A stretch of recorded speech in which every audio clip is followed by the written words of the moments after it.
The insights of Jay Martin on our world. Society and politics. The Jay Martin interview. I've got, we're speaking actually, you're probably not hearing it at this time for the first time, on VE Day Holiday Monday.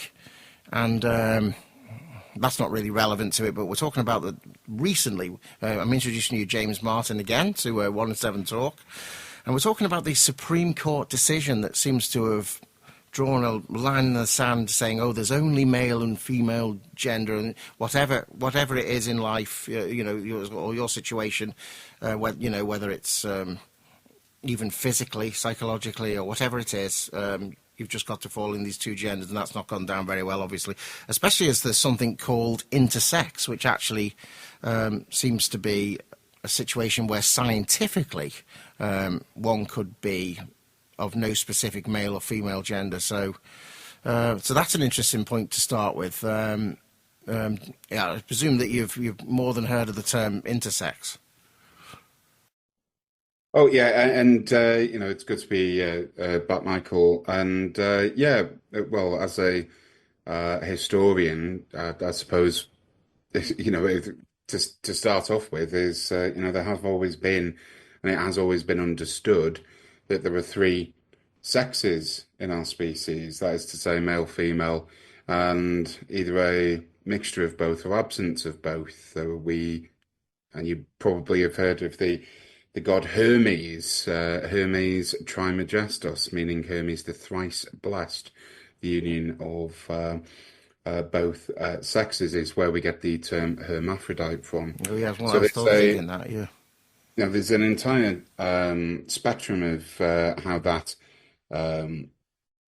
presents itself and all of this. But in terms of the decision, Michael, by the Supreme Court, I mean, it is important to note that this is being challenged. There is an appeal.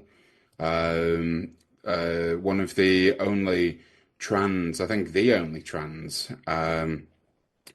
judge has taken the UK government to the European Court of Human Rights over the ruling on biological sex, which, again, if we were to just give a bit of a summary, which was produced by the EHRC,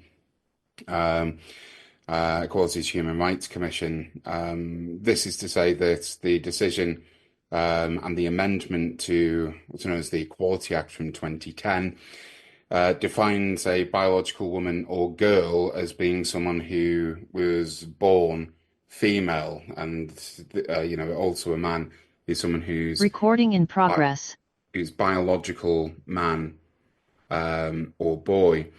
This is to say that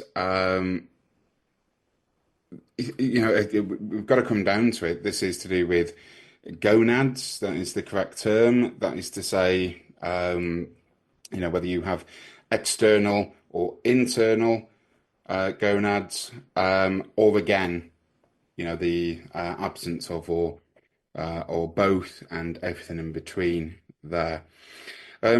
This ruling didn't give any real protections to anyone. There's a number of issues with this, and I was somewhat, I think, personally, somewhat disgusted to see people celebrating essentially what is, taking away rights from people.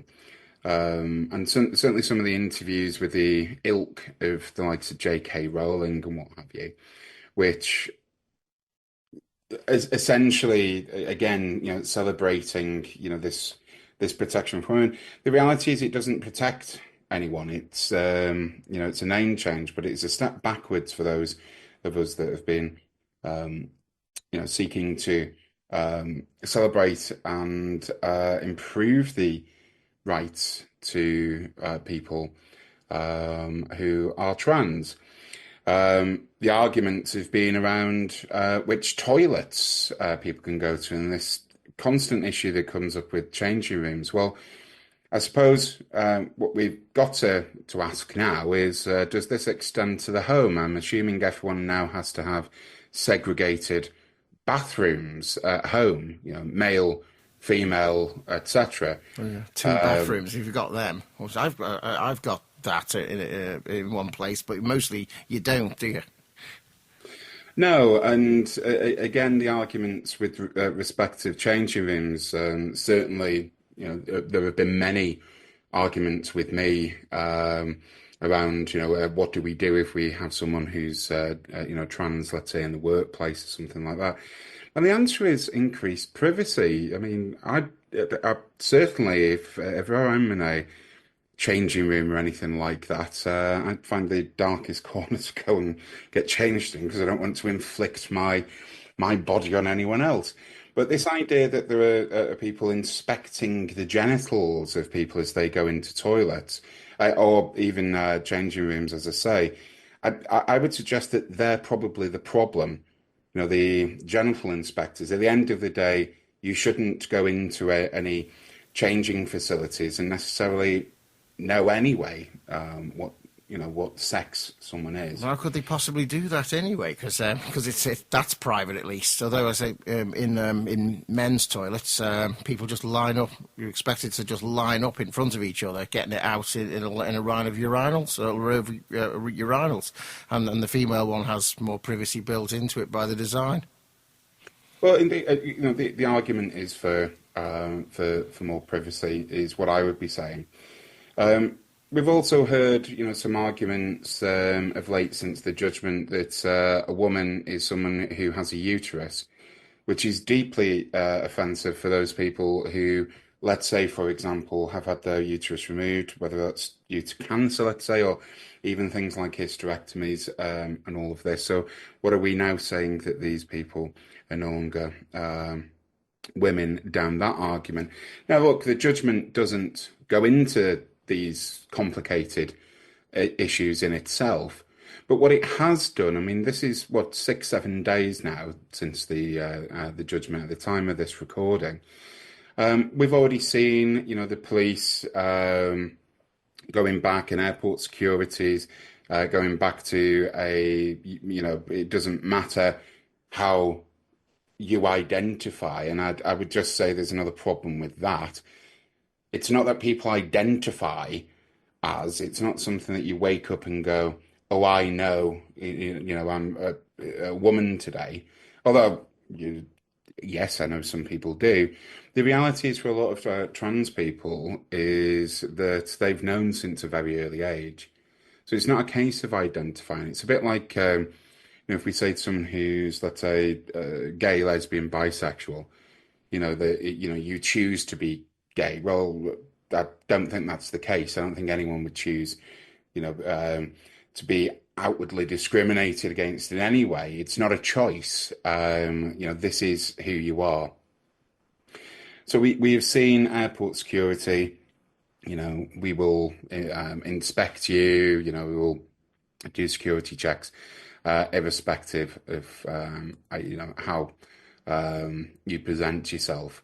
We've also seen as well a guidance from some employers, etc., around the use of women's facilities, etc.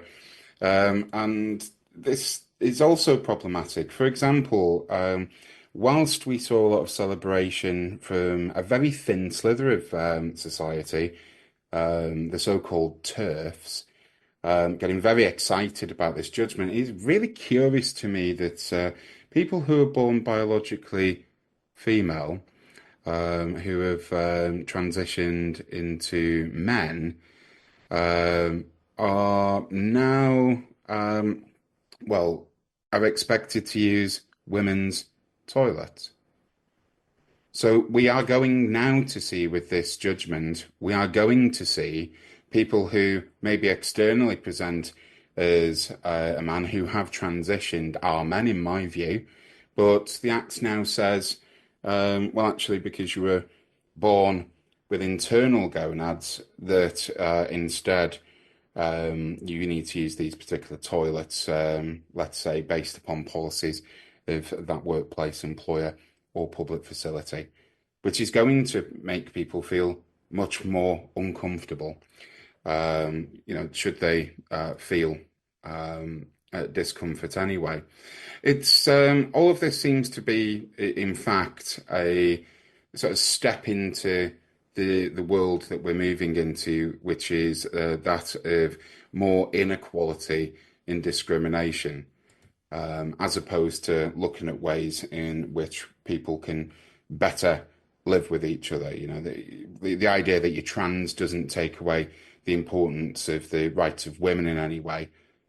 You know, what it is, you know, for people who are born and understand, you know, I can't possibly imagine, nor would I be arrogant enough to even attempt. I can certainly, you know, empathize, but I don't know, I don't understand personally what it must be like to be in a body that you don't recognize, and that desire to transition. I mean, there is, of course, another point with this. When we think about countries like Iran, we don't always think about, you know, trans equality. You know, there are protections for trans people in Iran, of all places. So I think we've taken a step back. The EHRC are looking at a public consultation based upon this judgment, with respect of an updated code of practice for the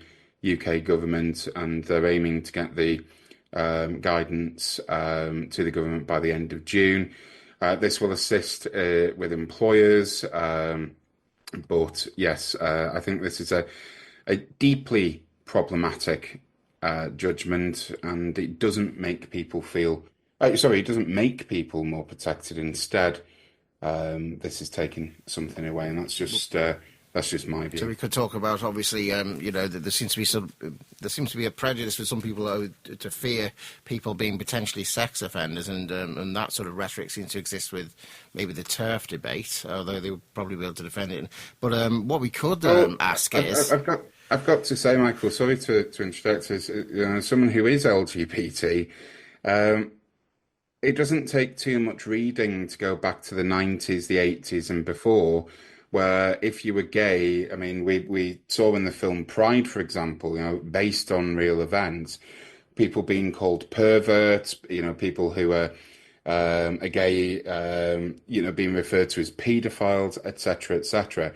So this language of sex offenders, you know, it isn't something that the LGBT community is exactly alien to. This is just another iteration of it, to be fair. So it seems to be come from that sort of like suspicion of just looking at everybody as if they might be nefarious, rather than looking to see how we can best include everybody. And of course, even with some incidences of that, which will happen across the board anyway, no matter, you know, what gender, what's identified with, it's still a rare occurrence, you know.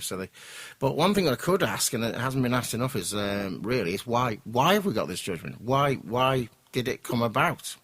In my view, this came from I get the attempt and I understand, however, a deeply problematic act that was passed by the Scottish Government with respective gender recognition certificates. Now, I'm one of these people that says I'm not really that much in favour of additional bureaucracy or presenting certificates to people. At the end of the day, it should just be a case of, right, passport updated and done.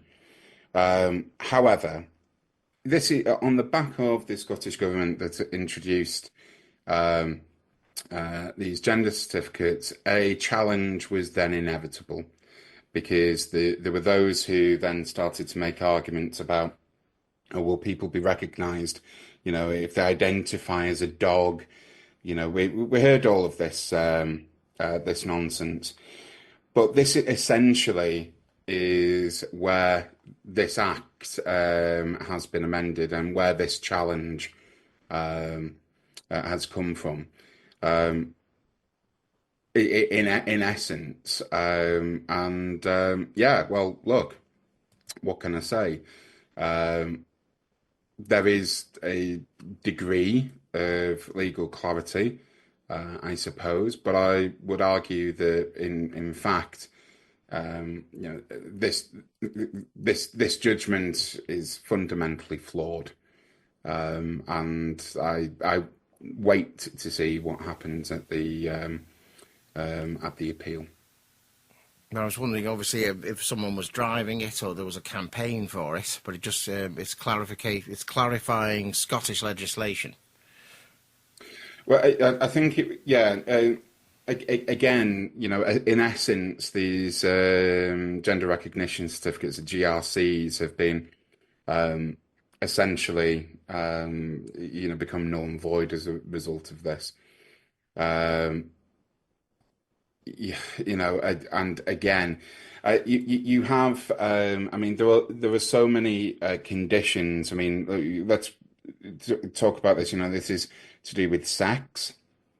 Gender is a spectrum that is fluid with everyone. Uh, I'm sure we don't need to go into the full ins and outs, before the watershed or anything, for those, a little bit more squeamish about things. But in essence, this is about your attraction to masculinity and femininity, which does shift day to day, hour by hour, and all of the rest of it.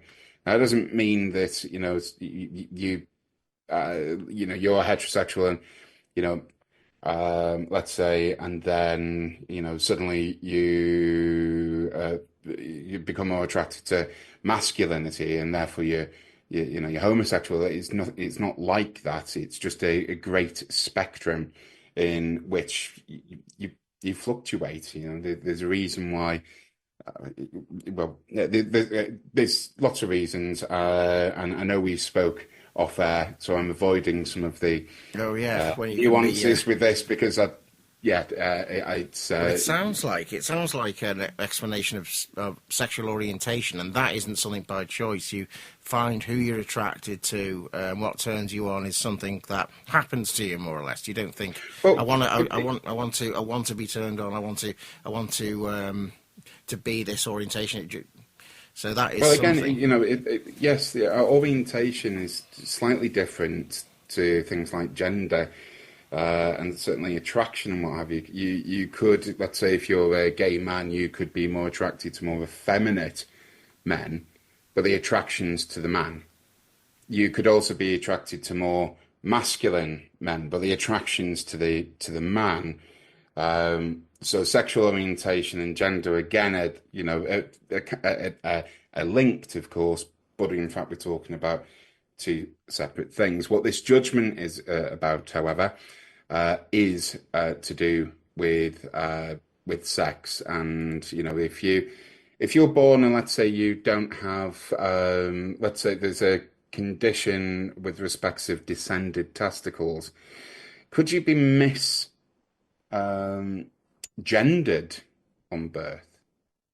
And that then presents essentially a lifetime issue. Potentially, I'm not saying that this is the case or going to be the case. I'm just saying what we have with this judgment is the doors open for roughly, according to the Office for National Statistics, we're talking in the UK around 48,000 trans men and trans women. Sorry, I said the UK, in England and Wales. So we're not talking about a large population, really, but if you then look at the broader population of England and Wales.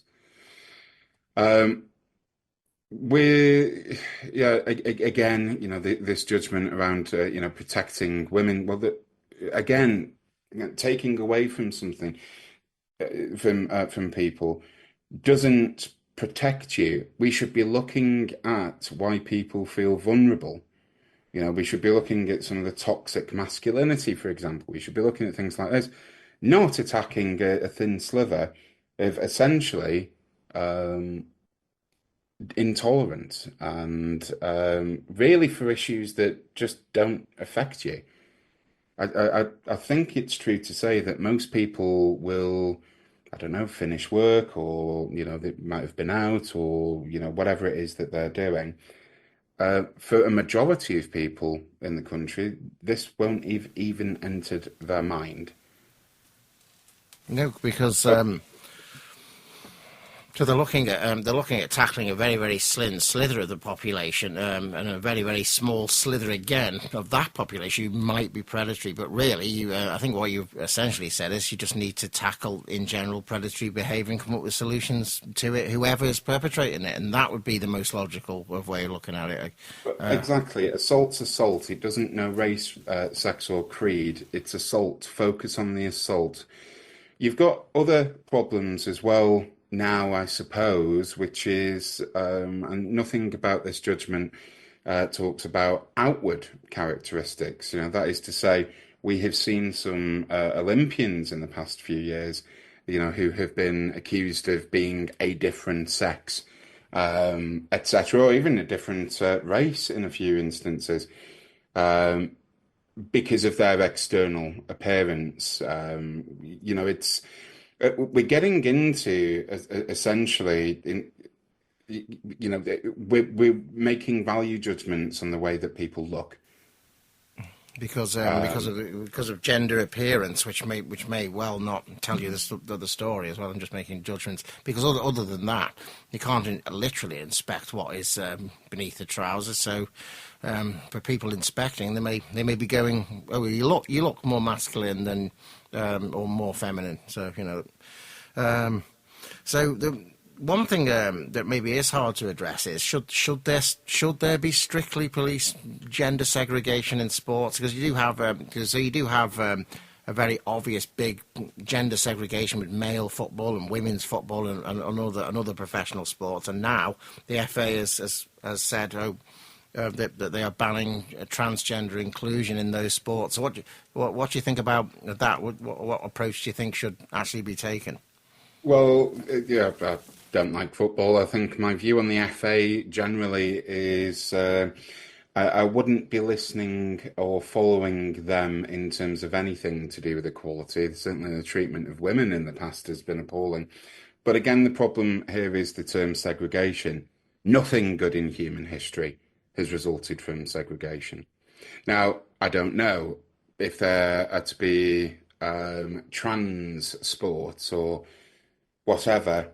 I personally couldn't care.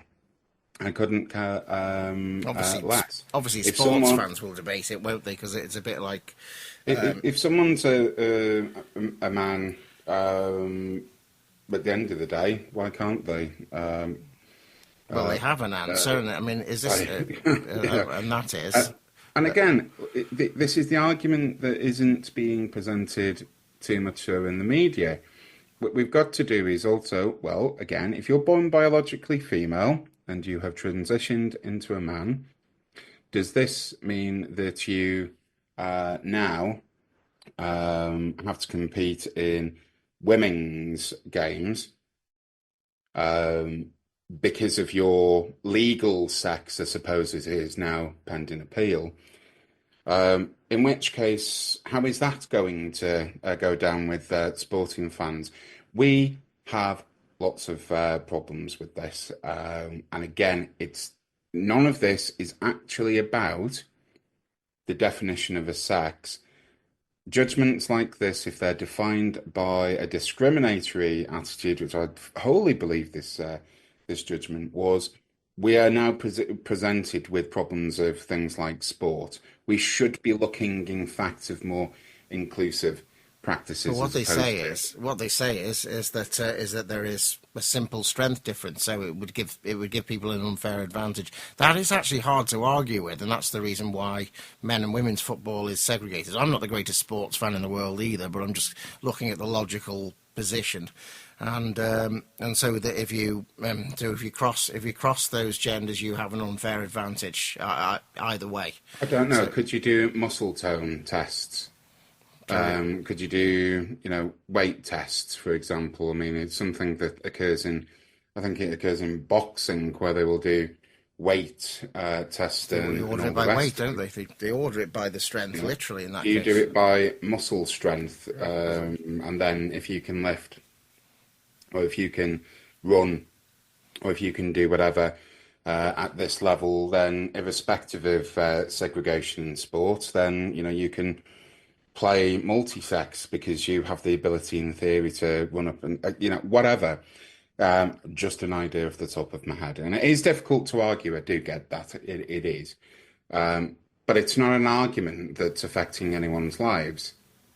Because it's just entertainment. I mean, I suppose it It is literally is. entertainment. Maybe you could have half and half a gender inclusion in a team to equal the strength of a bit. I never thought of that, but maybe you should be going for more inclusivity. And also it's not up to external authorities to say to police necessarily what your gender or sex is. I suppose it comes into that because that. All this is an attempt to police that essentially externally, isn't it? Rather than asking the person what they are, It's actually saying, no, we're going to assess you. So, Well, exactly, and and again, you sort of, whilst I'm not a massive fan of her music, if you look at Lady Gaga, for example, where people speculate. I mean, at the end of the day, why do you care? There's something perverse about being obsessed with people's genital arrangements. I genuinely believe this is what it comes down to. At the end of the day, it's we're going to find ourselves having to defend LGBT. I mean, how much longer will it be before we start seeing attacks on rights of abortion that have been imported from the United States? Oh, we already are. Before we start seeing, the Christian right arguing about biblical rights and therefore the rest of the lesbian, gay, bisexual communities. How long before we're already seeing this intolerance in terms of religion? I mean, for God's sake, why does any of this actually matter in day-to-day life? Does it matter? If someone says is born and they know that the body that they are in isn't the body that they want because they are male or they are female but born in the inverse or whatever, it shouldn't matter to anyone what happens, nor should it really matter how they describe themselves. so there is another, we talked about sport, and you can at least with that say it's just entertainment ultimately, and it doesn't really fundamentally matter. But one more serious issue would be who gets to be admitted into refuges after suffering domestic violence. I mean, is that something that, I mean, that is obviously brought up by that turf side, I guess. It is, but again, does it? Yeah. as a victim of domestic violence myself, there aren't many refugees left. Problem one, cuts to funding, etc., have left far too many, and yes, women, in the first place, yes. in the first place, feeling vulnerable. Two, on top of all of that, those multi-sex refuges. I think in terms of in the gay community, I think abuse from partner to partner is if not the highest as a proportion of that community as a proportion of the general population experiencing abuse. Again, abuse is abuse. There should be refuges for everyone. Where it is that people, for genuine reasons, feel uncomfortable with anyone who, for example, is externally presenting as a male or whatever, then of course that should be taken into consideration. At the end of the day, we're talking about abuse, and we're not talking about someone's sex in this way. We are talking about the safety from abuse, and that's the important issue here, in my view. The answer is very clear. You can have men only, you can have women only. That's fine. That doesn't mean we then ignore the middle swathe, I suppose, where there should be, abuse refuges, and we don't find that because of choices by government. Well, because they're so badly funded, and domestic violence is often not handled correctly by the authorities as well, or the police in many cases. So I guess it's those issues that are important, as well as who gets to actually be admitted to which refuge. There's also the male and female segregated prisons, and what should happen there? It's because a judgment like this could make it more likely that a trans woman, for example, will simply be sent to a male prison. Yeah, and vice versa. And vice versa, obviously. So what? Well, yeah, and again, this judgment isn't protecting anyone, is it? No, this judgment is leading and leaving people, potentially, I should say, potentially, more vulnerable than before. And again, we're talking about, prisons. Well, the general problem here is in broad society, where there is funding for prisons, services, refuges, whatever. You can then start to have sort of multimodal, multi-sex. You can have whatever you want, multi-religion, whatever it is that you want. But we don't. So we're sort of tinkering around the edges as to what's best to do. I mean, there are many arguments with this, from one extreme, which is at the end of the day, if you're in prison,